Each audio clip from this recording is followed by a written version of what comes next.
Disclaimer, I do not dislike CinemaSins, and that is not a lie. So this is a re-upload of my Everything Wrong with CinemaSins The Lion King video because like with the Sonic video, I experienced an audio issue when I tried to edit one part of the video out, so I took it down and redid it, like with the Sonic video. And you guys also probably noticed in the original video that I forgot to include 2 clips from the original Sins video, but don't worry, I included them here. So now with that out of the way, enjoy the video, and like I said in the original video, I'm giving a thanks and dedication to my cousin Iris for requesting this video.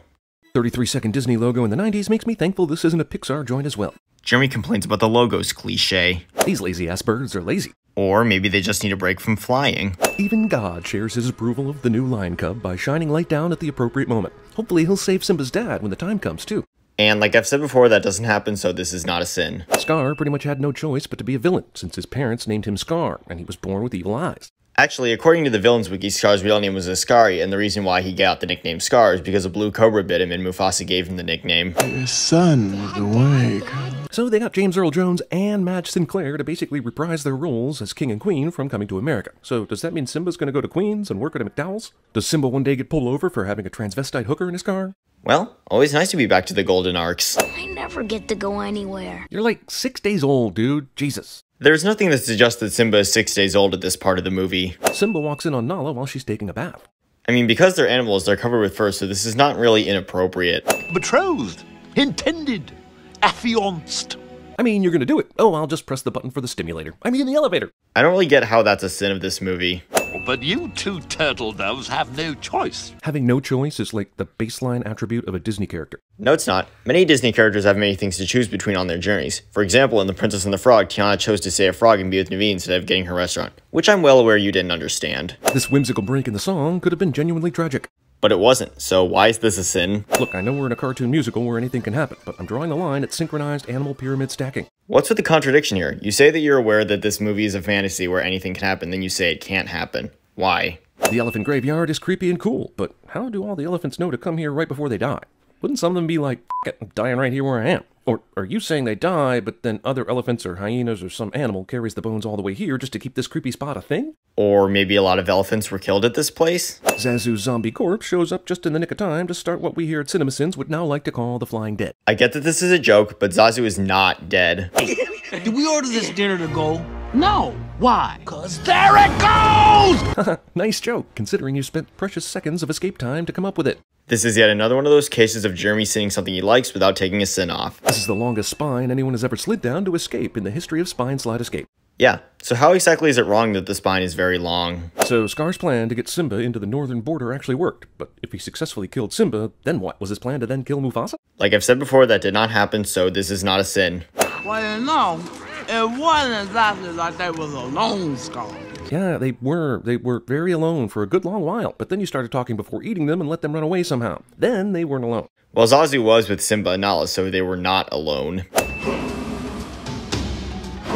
Wow, Scar found a way to get nature itself on board with his musical number. Pointing things out on the screen. Whoa, this is a huge previously unseen hyena contingent just sitting around in the dark until now. Pointing things out on the screen again. It seems like Scar has the power to become king right here. Just simply through song. If you can find the right lyrics, something insane would happen, and I bet you could dethrone Mufasa in no time. There's nothing in this movie that suggests that the lions can become king by singing. Simba is, for any length of time, able to outrun the herd. Like I've said before, in these types of movies, the main character does not die. And just to be clear, when I say main character, I'm referring to the protagonist of the story, not all the main characters of the story. Also, where the hell was this guy when the massive stampede was going on? Did he oversleep or something? Did he wake up and look at his watch and say, "Shit, I'm late for the stampede"? I would assume that he just tripped and fell behind, you know, because it was a huge stampede.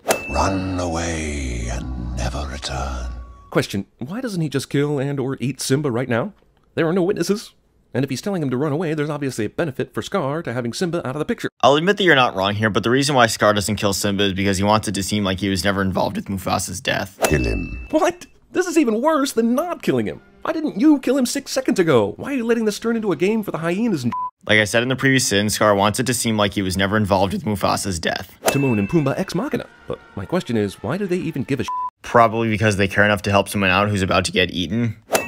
It means no worries for the rest of your day. Even if you killed your dad, we promise that's not bad. Wait. But Timon and Pumbaa don't know that Simba supposedly killed Mufasa at this part of the movie, so how is this a sin? And it hurt that my friends never stood down with. Seriously, fart jokes are the literal easiest, laziest comedy there is, and it bothers me to see them in otherwise brilliant films like this. As I've told you before, Jeremy, an opinion is not a problem with a movie. Hakuna Matata. Hakuna Matata glosses over the thing that made Timon an outcast. Did he murder a family of 4? I bet he murdered a family of 4. Like I said earlier, there's nothing in this movie that suggests that, so this is not a sin. Scar wanted to be king for some reason. More food? Surely he had enough. More women? Knowing Scar, definitely not. So what the hell did he want from being king? Well, one of Scar's main reasons for wanting to be king was so he could have and do whatever he wanted. On a scale of lazy-ass writing, burp jokes are literally one slot above fart jokes. See what I said 3 sins ago. What mook made that up? I'm wondering something. Did Disney ask Billy Crystal to do this voice? And when he turned it down, they got Nathan Lane to do a Billy Crystal impression? No, that never happened. Some of you think these flower petals spell out sex when Simba falls into them. I think a lot of you have dirty minds. Hey, look, I think I see a vagina in those flowers. Jimmy makes an inappropriate comment, cliche. Ninja Magic Medicine Monkey is so ninja, I wonder why any of this movie had to happen. Okay, but I don't see what the sin is here. Movie about remote African animals simply jam-packed with pop culture references. You know, for kids. You know, I don't really get why you think a movie using a pop culture reference is bad. I mean, you yourself sin movies for pop culture references. Thankfully for the resolution of the story, Nala wanders really f***ing far from the Pride Lands to hunt, and does so on the huge continent of Africa, in the exact direction where Simba is. Phew, close one there. Actually, the reason why Nala is so far away from the Pride Lands is to find help, which she later tells Simba. Lady, have you got your lions crossed? Has any Disney movie loved puns more than this one? I don't think so, is what I'm saying. Okay, but that was a question, not a sin. Now are you satisfied? No. Postcoital argument. Jeremy makes another inappropriate comment. He's alive, and I'll show him to you. Rafiki gets Simba's hopes up again, only to show him the idea of his dad being alive as one of those metaphorical things. I think Simba would have been happier with one of those Hogwarts paintings of living dead people. Again, I get this is a joke, but there are no people in this movie because there are no human characters. Cool part of the movie, I suppose, but would Simba have gone back to claim his throne without this supernatural dad vision? I feel like his character would have been stronger if he hadn't needed this vision to make the choice. Am I alone here? Well, I think it's still good for Mufasa's spirit to remind Simba of who he is. Simba's going home, but you know what? This scene isn't inspiring enough. Let's add a shooting star. You know what? We need another. Okay, one more and we'll call it a perfect shot. Thank you. Pointing things out on the screen. You guys have to create a diversion. Oh, really? What did you plan to do if Timon and Pumbaa didn't make the trip? Like I said before, that did not happen, so this is not a sin. As a reminder, the keywords there are what if. Lightning strikes nearby and sets on fire during the climax cliche. Wait, what the f is going on? I don't get why you said that second thing. You just said yourself what's going on.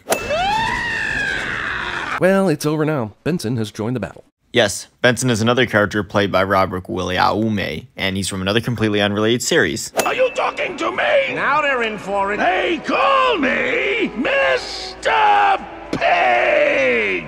Finally, Taxi Driver and In the Heat of the Night, together at last. Jeremy says something random, cliche. Run. Run away, Scar. And never return. Hey, that's exactly what Scar told Simba to do earlier. Which is exactly the point of the scene. So how are you faulting the movie for this?